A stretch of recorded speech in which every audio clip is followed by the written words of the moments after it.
Today we'll continue with the same chapter where we stopped, that is chapter 28, Actions and Consequences, Law of Cause and Effect. I'll recap the summarization of what this chapter is all about. This chapter narrates the story of the Harijan-turned Brahmin who was first unwilling to go back to his home, but soon sank back into delusion again. When the holy ash, bhasma, was washed off his body, he went back home along with his wife and children merrily, forgetting all that had happened just a little earlier.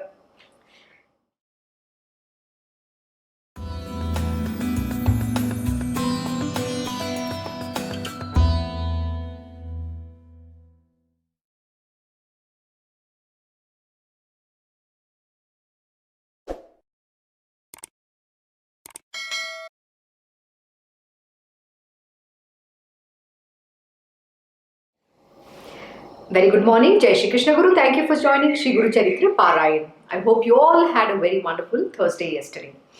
Om Shri Gurubhyo Namaha, Om Shri Ganeshaya Namaha, Om Shri Saraswataya Namaha, Om Shri Guru Dattatreya Namaha, Om Shri Mahalakshmi Namaha, Gurur Brahma, Gurur Vishnu, Gurur Devo Maheshwaraha, Guru Sakshat Parabrahma, Tasmai Shri Guruve Namaha. Shri Guru Charitra Parayan, where Shri Narasimha Saraswati is explaining the law of karma, which is the law of cause and effect, and what are the consequences of any action that you perform. So how should you live? What kind of a life that you need to live? Why it is important to have virtues and moral conduct, and how you need to conduct yourself in this worldly existence.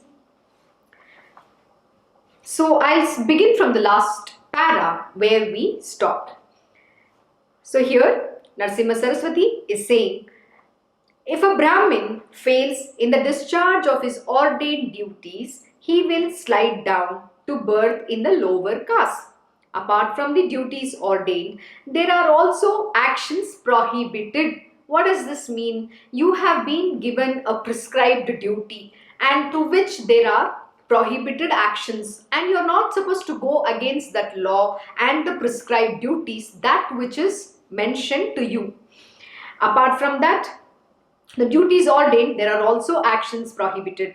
If a Brahmin indulges in any of the prohibited action, he gets born in the lower castes, or even as an animal, or maybe even as a lowly creature. Guru Nanak listed many acts of omissions and commissions which cause a Brahmin to be born as Chandala. He told the Matanga that because he ill-treated his parents in his previous life, he was born as a Chandala in this life. Among the many sins listed which cause the downfall of men, Durgati in contrast to Sadgati, especially of the Brahmins, the following are some. So here Shri Narasimha Saraswati is very clearly explaining what was the cause for him to be born as a Chandala or a Matanga. The reason is because in his previous life he had ill-treated his parents, which is a prohibited action as per our scriptures. You are not allowed to treat bad to anyone. Forget about your parents, to anybody. See, in today's day and age in Kali Yuga, it is very nicely explained in the Vaivarta Purana, in which it is mentioned that the values, the moral conduct, the virtues, the goodness is definitely going to go out of window, which means we are completely going to go against the law of dharma. And what is going to happen? We are going to perform the prohibited actions.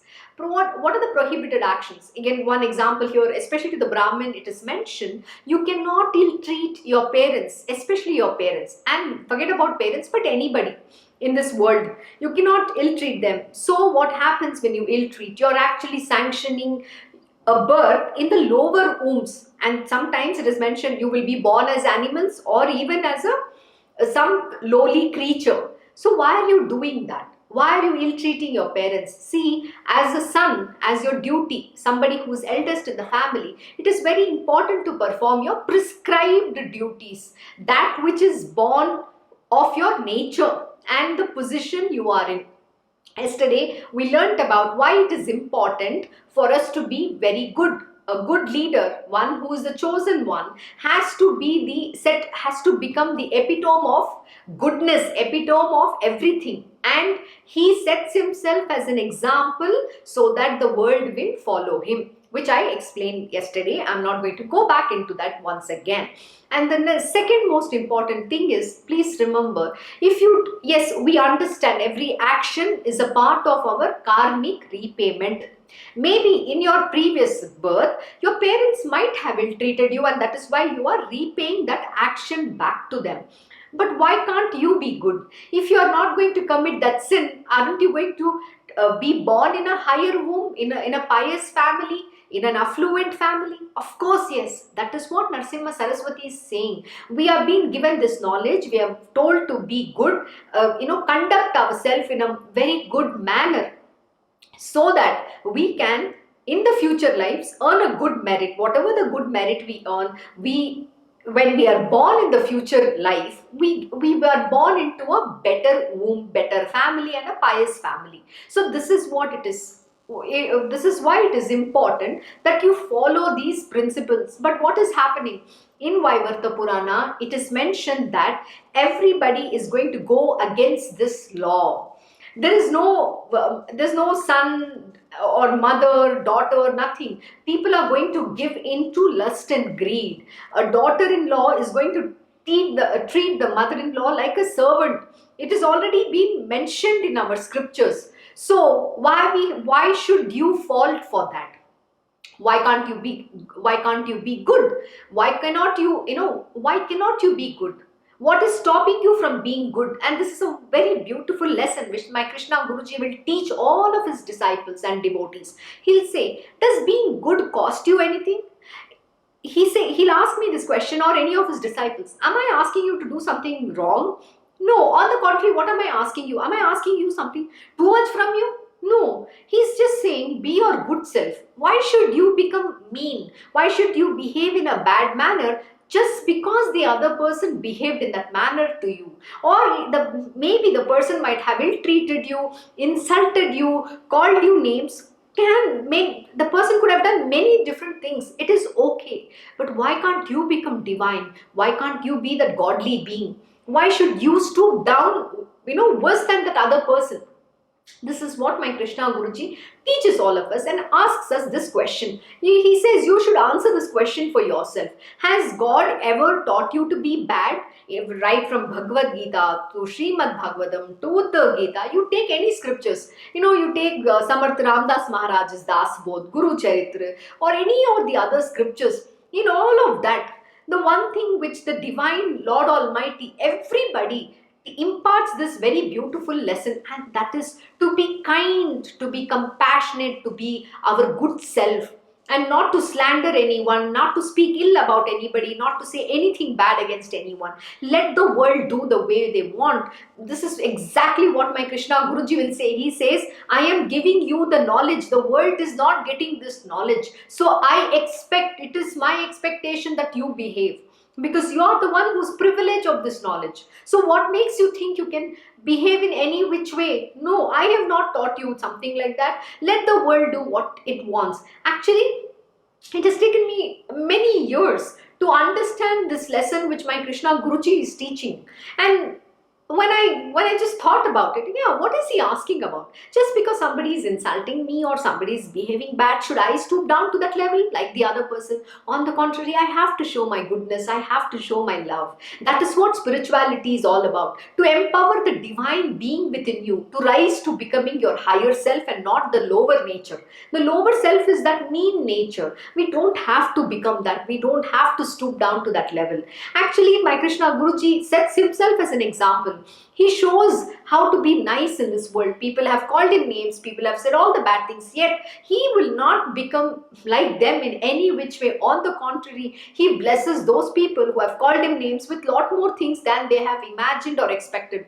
When they come to him, he gives them everything that they want. This is who he is. He is the compassionate mother. He is God. He is Lord Shri Krishna. He is that Krishna Ma. Can we ever be that? Yes, that is what we have to emulate from your Guru.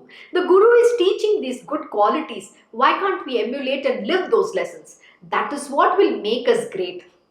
Nothing else. It is not about the knowledge that you carry or the power of knowledge. See, this is a knowledge. What is being taught to you here is a knowledge. Knowledge is there only to, knowledge is there so that you can evolve. And this morning, my Krishna Guruji gave a very beautiful lesson. I was asking him something. Why do some people fear? Why should you fear? And at that time, he said, the reason the fear comes is because of, multiple aspects, multiple factors. It could be the fear that I don't have something. It is the fear that something will happen to me, or I am responsible for my parents' life, or I am responsible to take care of my family, and I don't know where I'll get the money from. So many different fears are there, and one of the biggest fear is fear of knowledge, in the sense that you don't have sufficient knowledge. So what happens when you don't have knowledge, or you believe you don't know something, that also is a cause of you having a fear. Many a time I've come across people who are very afraid to say certain things or speak certain things or even conduct themselves in a particular manner. The reason they behave in that manner is because they are afraid. In fear, a man becomes, it's sort of an indignant, or tries to say something just to cover his fear. On the contrary, in his fear, he talks more, or sometimes he doesn't even open his mouth. There could be different ways how people deal with this fear. Fear that, oh, I don't know this world, I don't know what is there, so I want to also get that experience. Please remember, everybody has a dream. Yesterday I was telling you, here we spoke about karma. And we say here, when Narasimha Saraswati is explaining why this Brahmin was born as a Chandala, was because of his own actions. Okay, now many a time when we are born as this human body, we come up with our own dreams, ambitions, goals, you name it. We have endless aspirations in our life, and we believe that we rightfully deserve it. And many years later, after coming into spirituality, I was asking my Krishna Guruji, why is that, like, I dreamt about certain things in life, why is that those things didn't happen? And then my Krishna Guruji gave very powerful answer. He said, look, whatever that you have faced in your life, whatever the events that you have gone through, whatever situations, whatever good, bad, everything, it's purely because of your karma from your previous births. That is not just the last birth. Many lifetimes of previous births that I have had, and those are the karmas which I have come to repay through this body. Now that cannot be stopped. Whatever the karma you have come with in this life, that's called prarabdha karma. So whatever the prarabdha karma that you are born with, you have to repay. There are no two ways about it. Whether it is favorable events, unfavorable actions, it is going to come to be. Now only thing is, somewhere there is some good merit that I have done in my previous births. I have earned a good karma. I have done some good karma, because of which I have earned a good merit. So what happens? The good merit has today led me to be on the path of spirituality. My Guruji has found me. So having a guru in your life itself is a big thing. That is the ultimate thing that anyone can ask for in your life. You don't need anything else. He is the greatest wealth. He is the priceless possession in your life that you have. He's the priceless wealth that you have in your life. What more can you ask? He's the paras money which is there with you. Is there anything greater wealth in this world which is greater than paras money? Of course not. You can give all your trillions, billions, zillions, I don't know how much of a money you have, yet nobody can buy this. But you have it. You are the wealthiest being on this planet Earth. You should feel yourself how luckiest on the planet Earth, because you have the Guru with you, the Master himself, the Master of this universe, the Parabrahma is with you. So how blessed are you? So then, when this was understood, then there is nothing to seek. But my Krishna Guruji said, yes, I had the desires. It was my desire. So where does the desire stem from? The desire stems from this ego. Like when I am born as the body, when I believe this is the body, the mind comes into existence. I am this body. I have certain desires. And the desire is, for me, oh my God, my desires were endless. This morning I was just talking to my Krishna Guruji. When I first met him, in 2009, he said, we were in Calcutta, and that time he asked me, Rajma, tell me, what is that you desire in your life? What is your ambition and goal? You wouldn't believe, the moment he asked me this question, I rattled off for like 30 minutes. I rattled off endless, it's like a bottomless pit, the list. It went on and on and on and on. And then finally my Guruji had to tell me, stop. Now have a stop button, please stop. This is too much. I feel so funny even when I think, just remember that incident. And at that time, I was completely filled with those desires. I just want this, I want that. It was endless. It was a limitless list of things that I wanted to do and achieve in this world. But that stems from the fact that I didn't get something, I was deprived something. Oh, people have, I don't have. See, each one of us, there is not a single human being on this planet Earth who doesn't feel this.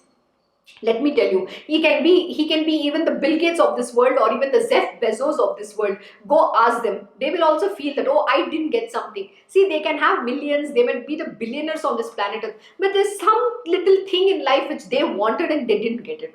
So that is how it is. But we might think, oh, imagine he's a billionaire. He has everything in his life.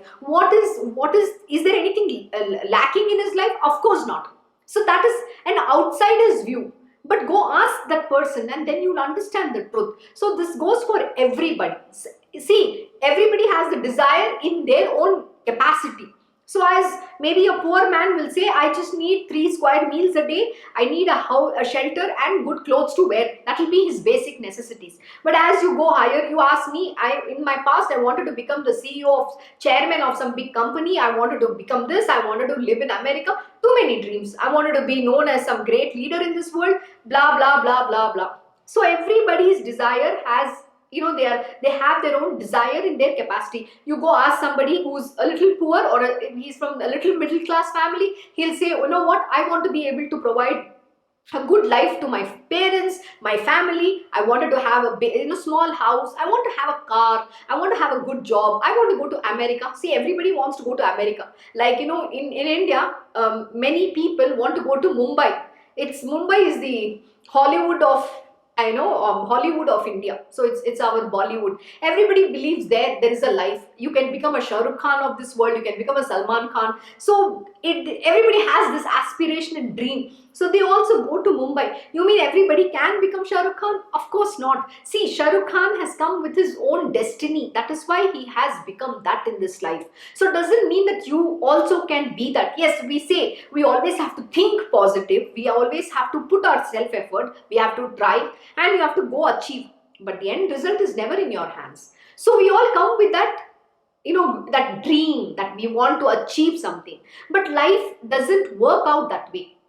And then what happens? You get dejected. But someone was saying today to my Guruji, I want to go to America at least 1 month. I want to have I want to go abroad. Of course, yes, you want to. Everybody wants to. And yes, you will go. You will go when the time is right. You know what? The most beautiful thing my Krishna Guruji taught me many years ago, it was this dream that I wanted to live somewhere, I wanted to do something.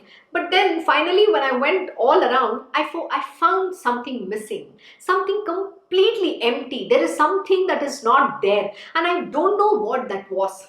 And finally I felt, you know what? It is the complete thing, the completeness that I was seeking rests only at my Guruji's feet.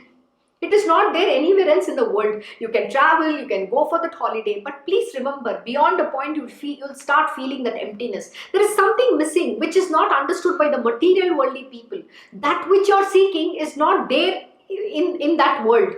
You can go abroad, yes, you can see all the beautiful roads, it's just a magical world. It's like a Cinderella fairy story, fairyland. Yeah, of course, being in India and when you go abroad, you'll find the contrast. You'll feel, oh yes, I want to live here. But really live a life there and then you will understand that you're a nobody. You're a third-class citizen in that country. You're a second-class citizen. Nobody is even going to care a damn about you. You are a nobody in that land. So that is what happens. But see, most important thing is, yes, we have to admire this universe. Everything is meant to be. But we cannot get carried away by what we see, what we think life is all about. Because that is the creation of Maya. When you understand the truth about life, then you will see life from a very different perspective. See, everybody wants to get an experience. See, today I have gone abroad, I've got my own experience, I've understood the grass is always greener on the other side. So it is important. Like today, I am somebody in my country. I am a citizen of India, and I have my respect here. People will acknowledge me. But the same thing when I go abroad, I am a second class citizen. This is the truth. You can become the chairman of a company, you can become anything, but you're still not you're not a citizen of that country. Yes, you can get your citizenship, everything doesn't make you anything at all. You're still a second class citizen in that country. Today, I am respected in my country. Why? Because I am born here. I have a legal, that I have a legal authorization that I am the citizen of this country. So I am somebody in my country. But it is not about country, place, people. It is about the way in which you look at life, the way in which you look at things, people. It's a perspective that you need to change. And this is what is missing with the people.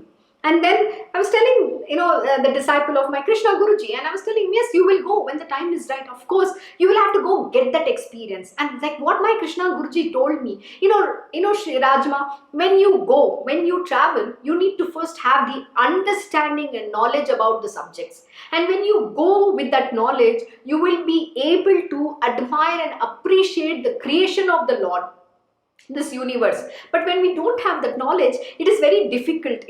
My first US trip was a disaster. I'm not joking. I didn't know what to expect. See, my understanding about US or New York was from a movie that I was so fascinated. I got carried away. I got lost in it, like Home Alone, lost in New York. I got lost in New York.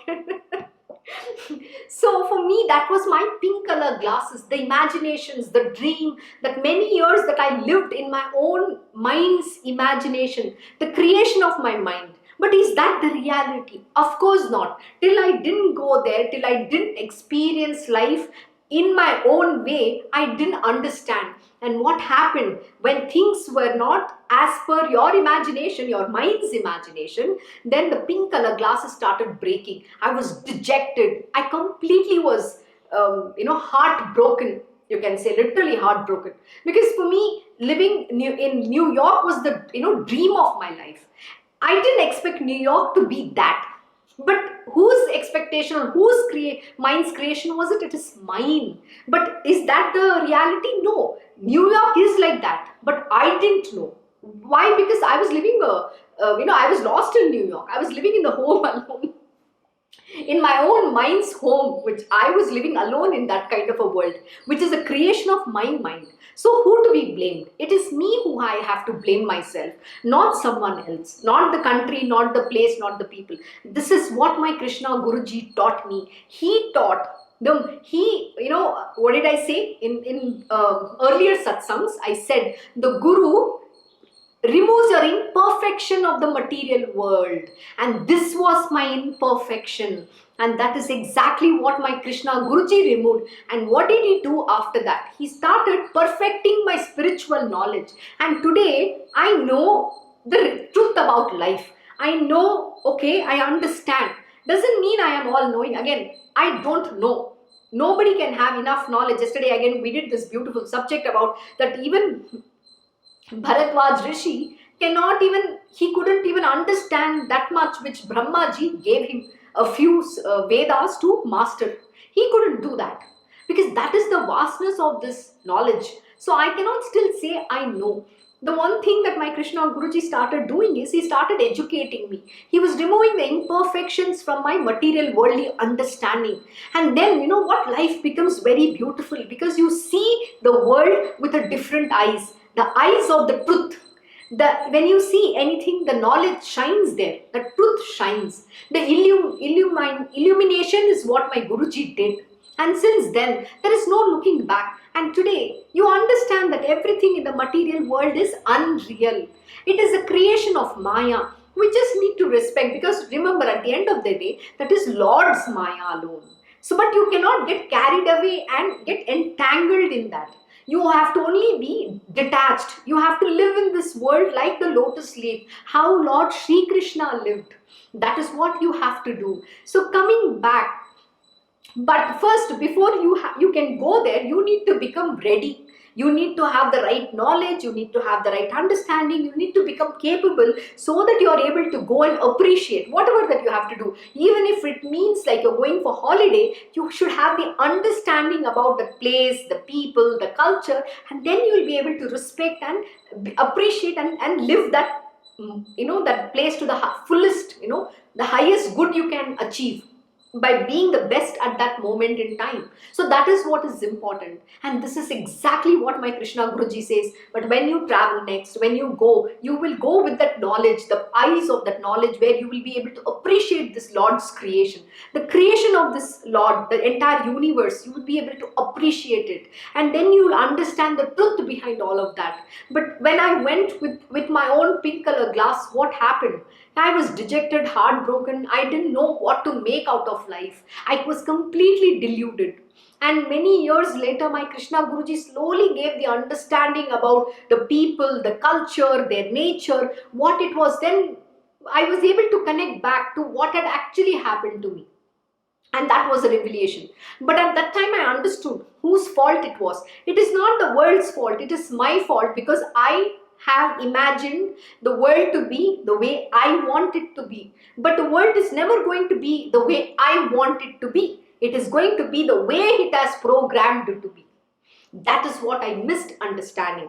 But the truth is this, and when you get this knowledge, you get that enlightened, you become enlightened, you become illumined with that knowledge, the truth. So what was being removed? The imperfection in the material world, the knowledge, the imperfection of my own understanding, my Guruji was removing. That is what is important. Today I feel extremely grateful. See, the desire is created by the mind, but don't bother about it. When the time is right, please remember, you will get what you rightfully deserve. And what you get with the grace of the Divine Lord comes with which is sinless. There is no karma into it. It comes with a blessing. And then you will be able to, whatever that is, you will be able to be successful in that. You will be able to, be contented with that. You will be, I don't know how else to describe it.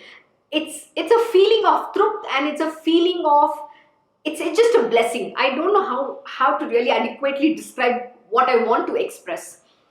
So this is what you will feel. You will feel thankful. You will feel very, very grateful for everything that God has given you. And then there's nothing like I want more. To be very honest, it's like I don't want more. You just say, no, I'm happy. I don't want anything more. That is the feeling you will have. But just have that faith and patience. When the time is right, you will get what you rightfully deserve. And again, I'm telling you, beyond what your mind or you could have ever aspired for. God will always give you much more than that. And then you'll feel, oh my God, I never even asked for this. I never even imagined that I wanted this, because you know what, your mind can only think so small. It is very petty, but the Divine Lord is Athanga Sagar. He is limitless. So you think He's going to give you anything less? Of course not. He will give you that which is important, which you deserve, and which is rightfully yours. He will grant you that. This is my conviction, and this is my promise to everybody. This is who my Divine Lord Almighty is. So you need to believe in Him, and don't keep feeling hankering that I want to go now, I want to have this now. See, all of us, but everything has its own time. When you get anything at the God's appointed timing, and when He Himself bestows upon you, let me tell you, that is the best thing you can ever have. That will become the best gift you have ever received in your life. That's why we say, it's a present. So gift. This life, the present is a gift. So live this moment to the fullest, because past is always a history and future is a mystery. This moment is a present. That is why it is called, this moment is a gift. So that is why it is called present. So live in this present moment. Don't think about your future, or don't think about something that you didn't get and rue your life. Don't destroy this beautiful present of yours, because this is never going to come back once more in your life. So make the best of it. because what is gone now will never come back. I'll tell you, 5 years ago, my Guruji said something very beautiful. At the time, I was working in a technology, of course, yes, I've worked on all the technology companies, and that time, one of the more technology that was predominant and that was really, doing very well in the industry was IoT. And that time my Guruji was saying, the way the world is going to evolve is that, we were in Singapore, and then he said we had been to a bird park. Your shopping malls will become like this bird park. You will be visiting it once in a year, and it'll be very far off distance. It's not going to be like the way you have so many malls and so many shopping places. No, you will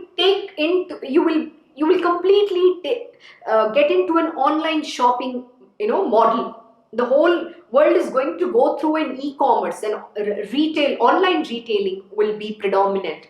And I really didn't understand. And I said, no, you know what? I use my ego. I was telling my Guruji, come on, Guruji, how can that be?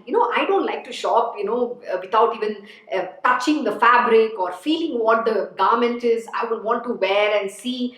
And then he says, you know what? The technology will be so advanced that you will have all your AR, VR, through which you can just you can go online, describe yourself. You can input all your sizes, your height, weight, everything, and then it will create an image of you, like a 3D image, and then you just choose the garment and you try it on. So you just can sit at your desk and shop. You can see whether how you look, in what kind of hairstyle you want, and everything is going to become online. This whole world is going to be like a science fiction, which we thought that we saw in the movie like a Matrix and others, but that is going to be a reality. This is the future. So he was telling us what is the future going to be, but I didn't pay attention to it, because I thought that's more like a science fiction that he was talking about. But no, today that is what has become a reality.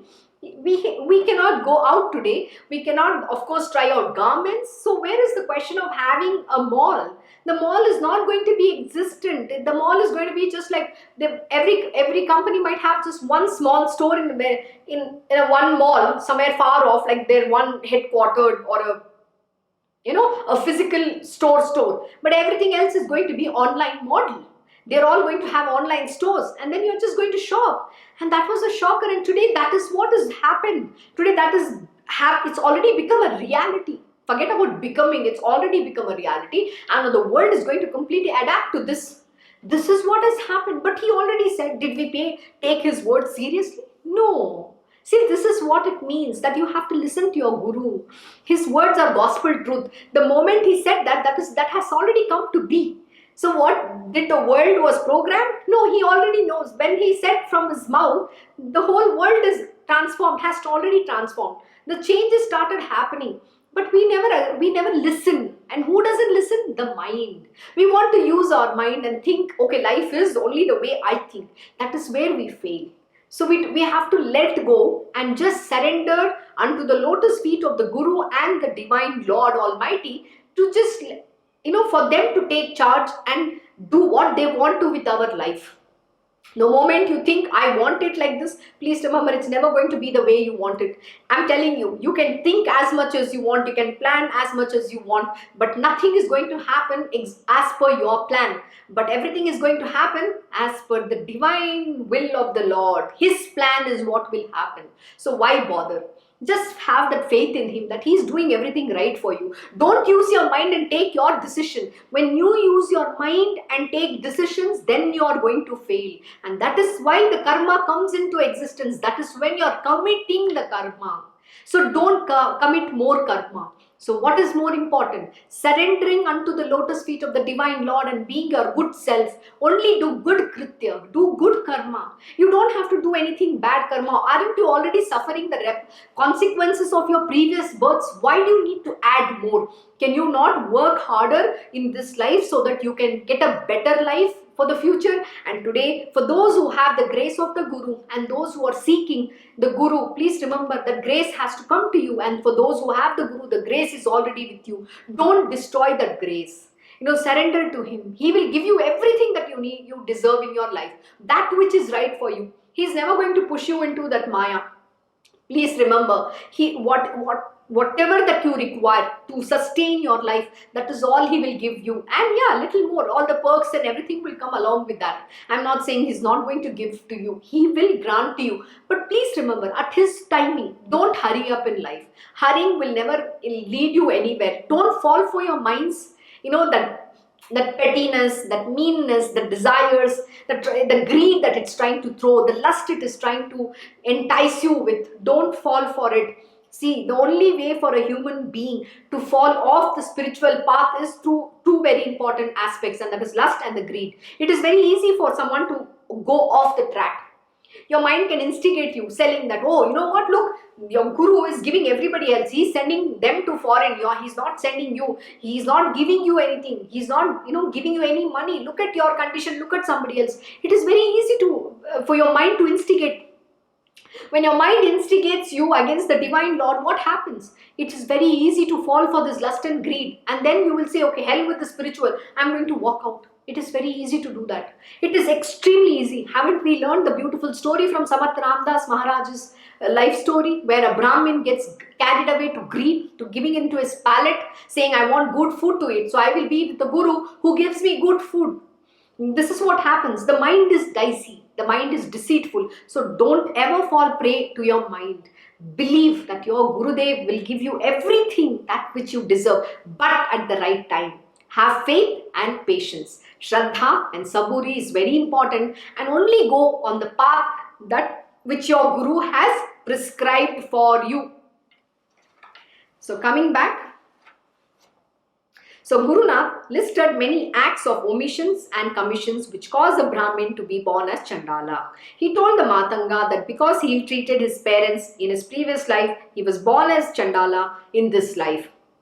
Among the many sins listed which caused the downfall of men, Durgati, in contrast to Sadgati, especially of the Brahmins, the following are some.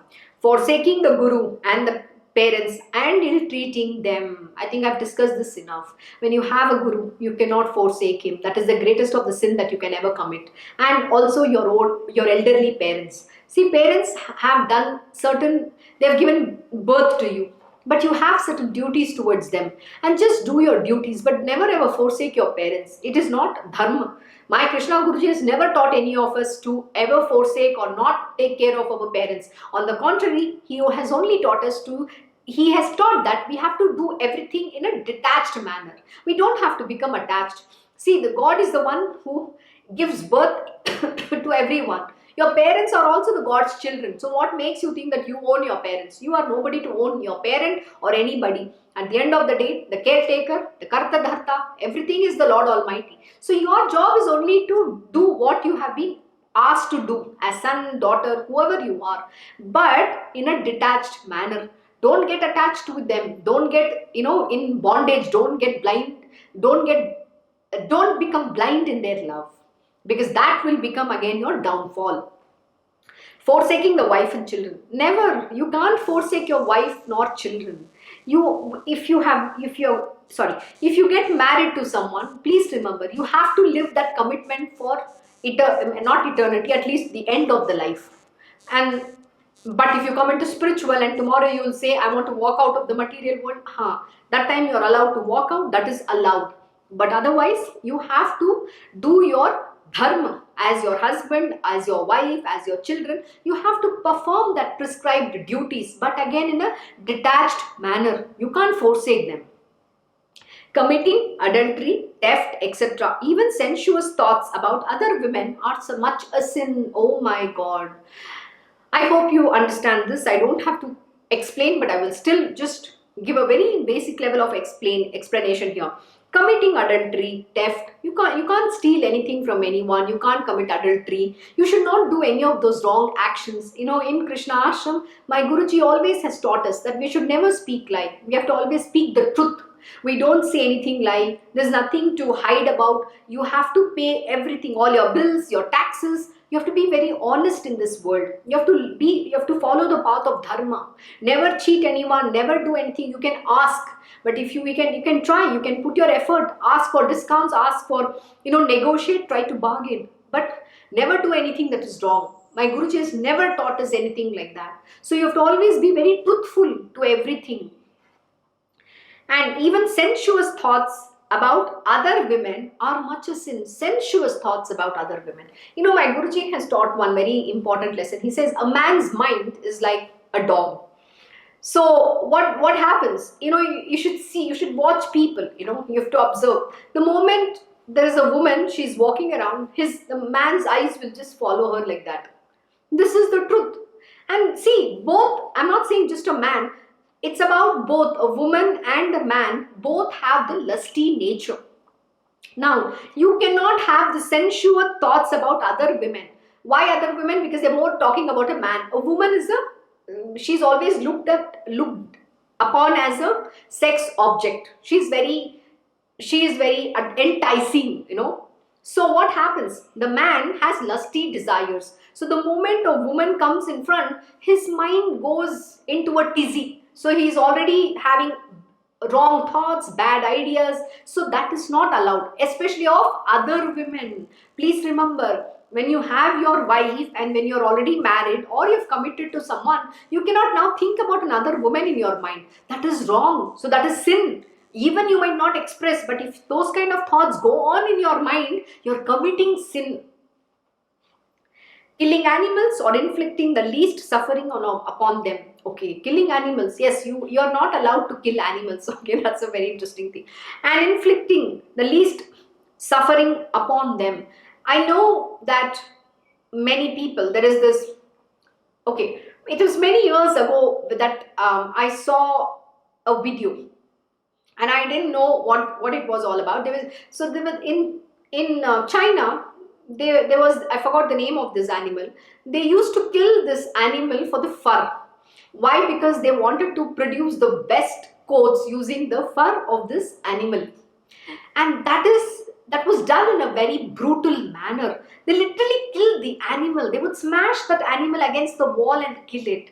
It was very painful. This video was floating on social media. And the moment I saw that, I just felt an aversion. And since then, I made it a point to, you know, say that I'm not going to use things that is made out of leather. It's not right to, you know, instill a pain in an animal just because you want to have a good leather shoes, leather jacket. No, that's very cruel. Imagine somebody is going to tear you like that with your skin and then may use your skin to make one, you know, handbag and then hang it on the shoulder. Would you like it? No. So why do you do something to others which you don't want others to do to you? So you have to be very compassionate. And that's when I understood. My Krishna Guruji said, you don't understand, and he's the karma that you can commit. See, because tomorrow you will have to become that animal. You have to be born and somebody else is going to wear you, you know, on their jacket. Would you like it? But that is the karma we are incurring. This is what we are not supposed to do. And that is why these great divine masters will never want any such thing. You know, what is that they wear? They wear that which people give them handouts. You know why? Because there is no desire in that. That is the reason why people beg for alms and eat. You think the divine master cannot get food, cannot get clothing? No, he can get everything, but he doesn't want to get into anybody's karma.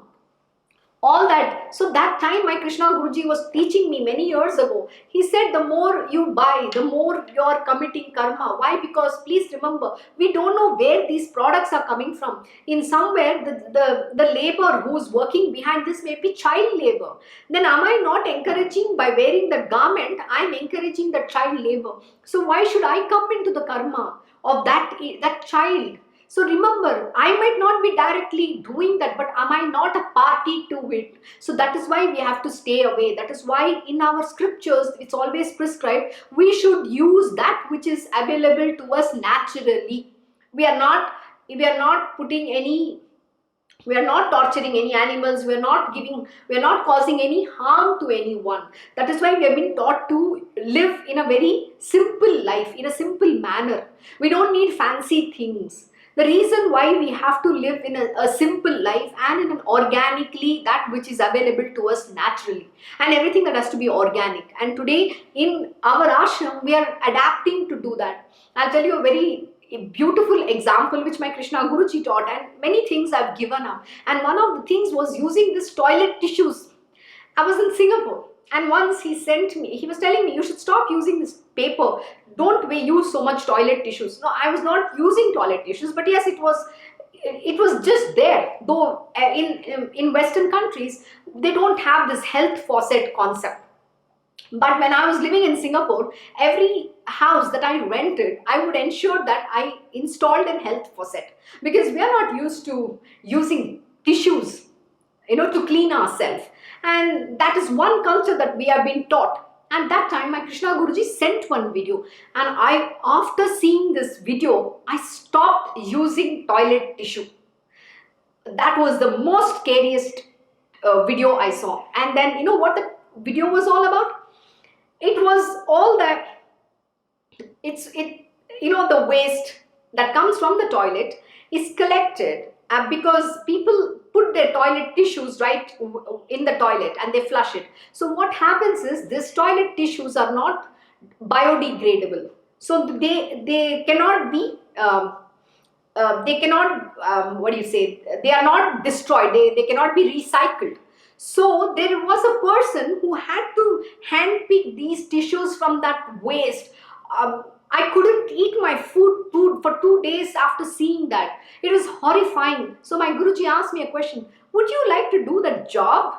I said, no, nobody should do that job. So why can't you not contribute to that? And he said, for one roll of toilet tissue, you're destroying one whole tree. A tree is being cut. So why should we destroy the environment?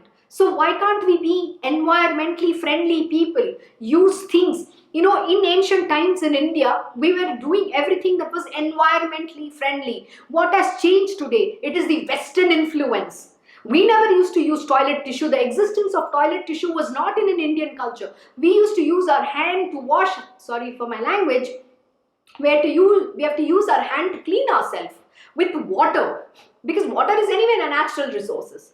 But why would this Western influence come into existence? And that is when my Krishna Guruji broke again my pink color glasses about life, why you shouldn't have certain things. And then after that, I stopped using toilet tissue. I started adapting to what he was teaching me. Slowly. See, it takes long time. Till you don't understand the truth, till you're not given this knowledge, you're never going to realize that. So use less of papers. Instead in Krishna Ashram, we don't use hand tissues, the paper tissues. We use our towels, because it can be just washed. So there is no harm in it. So we are adapting back to our ways, our Indian ways of living, which is prescribed in our Veda Shastras. Ayurveda is origin from our Shastra. Yesterday we did. It is origin from one of our Vedas, where the natural medicines were prescribed. Dhanvantri is the god of Ayurveda. So we are the ones who have given birth to such beautiful natural methods of living. But today what has happened? Due to highly Western influence, we have lost our culture, tradition, our holiness. Everything is gone out of the window. Today you and I have to live this. We all have to pass on that goodness in this world. We have to teach our future generation. The children are like like a clay. You can mold them. When you give them knowledge, they are a lot more sensitive, they are a lot more matured. Not like, elder people who give in to their ego. Today's generation are willing to do anything to make this world a better place. So we have to teach them and train them. So impart this good knowledge to your children. So to go back to using the natural things, don't destroy the environment and don't get into anybody's karma, whether it is knowingly or unknowingly. You don't know the kind of karma that you can get into. Then, killing animals or inflicting the least suffering upon them. Separating away the calf from its mother. Oh my God. You know what people do? Oh my, and that's even more scary. There's one video I was seeing how people treat these cows, how they milk, how, they don't allow the calf to drink the milk from its mother's womb. Isn't that such a sin? Why? Because they are greedy to sell that milk. No, you shouldn't do that. I don't even want to go emphasize this. There are a lot of videos online. You should go see how people, destroy the God-given resources, the natural resources. They are abusing this environment. That is why all these pandemic and many such things can come and destroy us. So don't provoke the universe, don't destroy the environment, don't take the wrath of this new mother nature. Please, when the time is right, change, transform, and become friendly with the mother nature. Non-observance of injunctions regarding food. Again, there are a lot of injunctions regarding food. You have to observe that. Again, if you don't observe, then there is a problem. Failure to perform the Shraddha ceremony to the departed souls, ancestors and forebears of the family. So you have to worship your Pitrus, and you have to do whatever that Shraddha pujas are there, because you have to also keep them good. And this is very nicely explained in Uddhav Gita by Krishna Guruji, where he says one of the portion that you have to give is also to your Pitrus. It is there, they rightfully deserve that. So you have to do that. So everybody has to get certain aspect of your wealth. Whatever you're earning, it's not just for you. It is for this entire universe. It is to give back in this world. Please remember. Turning away guests and not offering them food. That is again the biggest sin. Atiti Daivo Bhava, which means guests are gods alone. They come, guests are the disguise of the divine Lord Almighty. So never turn any guest without offering them food. You have to always take care of them very well. Refusing to give drinking water to thirsty persons. Again, this is the biggest sin. When somebody is coming to your door and asking, please give me some water to drink, please offer them. And when you refuse it, you're committing a grave sin. Indulging in iconoclasm, that is breaking of idols, okay, and causing damage to temples and places of worship, or fouling tanks, wells and rivers. I think I don't have to much explain about this. You know how our country and other places have been destroyed. People have come and destroyed our Hindu temples, removed the idols and did lot of things. See, we cannot talk much about it because it is their own karma. You are not supposed to do, it is mentioned. No scripture, actually no religion even teaches anything like that. But if a man giving into his power, conceit and position goes and destroys and commits such a sin, he has to suffer the consequences for it. Nobody is going to be responsible. But if he doesn't realize the kind of consequences that he's going to fall under, then that is his folly. What can you and I do? We cannot do anything. The non-observance of the Nitya Vidhis, the daily obligatory duties enjoined on one. Whatever the obligatory duties are, they have to do their Sandhya Vandan, the kind of prayers, everything you have to do. And if you don't do, then again you fall under karma. Gurunath lists many types of sins and their consequences, such as afterlife in hell, birth involving congenital infirmities like blindness, lameness, etc., and birth as an animal, reptile or a worm. See, remember if whether you are born as if you are born as not just human being, if you are born blind, lame, everything is the consequences of your karma alone. Or you are born as a reptile, or you are born as something. You think these creatures are not animals? Of course they are animals. Sorry, not animals, I mean they are human beings who have born as the creatures because of their sins. Here Gurunath has very nicely explained, even after this you don't understand the value of this human birth, then I cannot do anything. Even God comes, no, then you can't understand. Even God comes and stands and explains this to you. If you don't understand your own well-being and what is good for you, then nobody else can. So what is the most important thing that you have to do now is, forget, it's better late than never. So you have to rise now and empower yourself to become the divine being and go on the path of dharma alone. Don't do anything that is going to put you into any kind of karma with others. Don't commit any sins, so that you can evolve and redeem yourself in this very life of yours. Trivikrama Bharati asked Sri Narasimha Saraswati as to what are the Prayashchitta rites, atonement rites or methods by means of which one can absolve himself of the sins he has committed.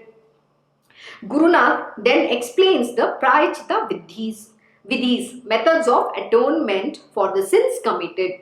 He says as follows. Okay, yes, see, now what has happened? You have already gone and committed the sin. You have already gone and, the milk has, you have already spill the milk. Now you can't remove it back. Now what is the atonement that you can do? That is what now Guru Nath is going to explain here. It's a very beautiful question by Trivikrama Bharati. Sincere and heartfelt repentance. Prayer to the Almighty God, who is the Karma Phaladhata, means dispenser of the results of karma. Oh my God, who has the power to redeem your karma? The Lord Almighty. But for that, what should you have done? Sincere and heartfelt repentance. See, this is a very, very important lesson. Whether, see, not just because you want to atone, we all might do, see, many a time we do sins or karmas or whatever mistakes, even if you say it is a mistake, knowingly or unknowingly, if you have committed.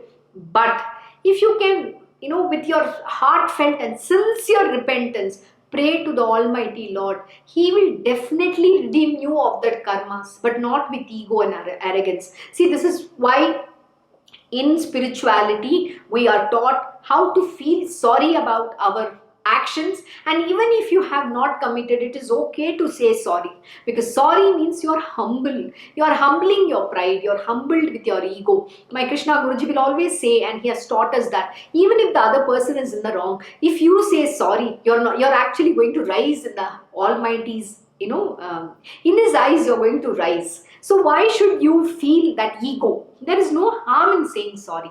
Respecting someone, it's okay. They can be bad. Let them do what they want. They might have not said sorry to you, or they might not have acknowledged you. Doesn't matter. That is their problem. See, the universe is, you can give in to all your mind's self-conceit and deceit. At the end of the day, you're only going to perform by what the universe is going to ordain. The universe runs with the power of this Lord's Maya, the Yoga Maya. That's the power potency. She runs this. The Mother Nature is watching you, and everything is going to happen exactly born of your nature. And then you're going to perforce perform the same action. So why are you challenging the universe? Don't challenge her.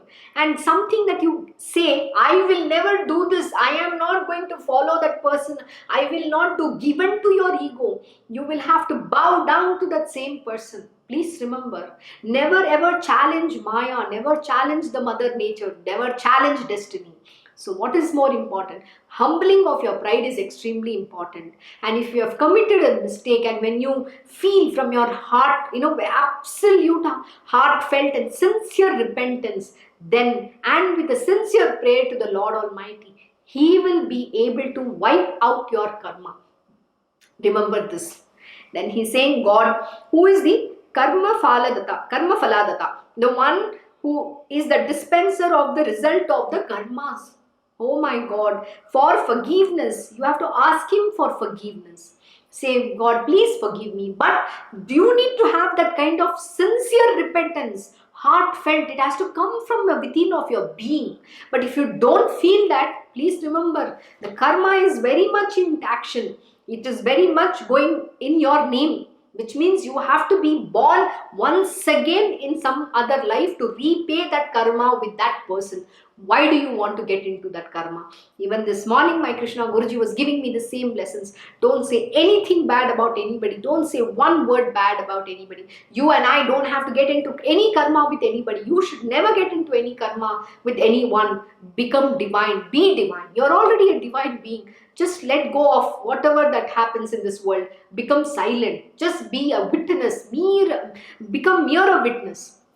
You don't have to react to anything. Let the world do what they want. There is, he'll always say this, my universe is watching. She will take care of it. You don't even have to lift your finger. This is the truth. When you are so good and devoted to the divine, the universe will take care of you. Don't worry. You don't say one word bad from your mouth. This is the spiritual truth, and you need to understand. So here he's saying this, sincere and heartfelt repentance, prayer to the Almighty Lord, who is the dispenser of the results of karma, for forgiveness and abstinence from further sinful contact. And what is more important, you should not further go and commit the same thing. You have to stay away from not committing more sinful actions. And your conduct has to be so pure. You have to conduct yourself in that divine manner. So everybody can transform, everybody can change overnight. That is the grace of the Lord. But do you really want it? You can put your effort and transform yourself. It is not very hard. To be good is the most easiest thing to do. But to be bad, you have to put all the extra efforts. But being good can come naturally because that is your natural state. Why are you forgetting this natural state? And then will mitigate to a large extent the retributive effect of the sins. Then what happens? Will mitigate to a large extent the retributive effect of the sins. So we'll stop here.